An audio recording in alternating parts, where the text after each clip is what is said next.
You are looking at Julian's pronunciation guide, where we look at how to pronounce better some of the most mispronounced words in the world, like this other curious word. But how do you say what you're looking for today?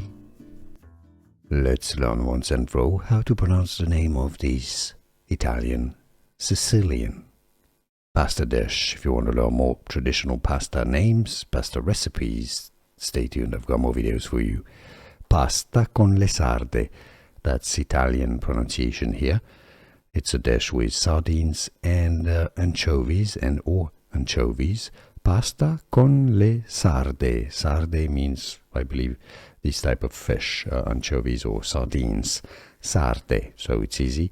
Pasta con le sarde in English. Now you know. Here are more videos on how to pronounce more confusing words and names too many mispronounced. Like this video if you found it useful. I appreciate your support. I'll see you soon and thanks for watching.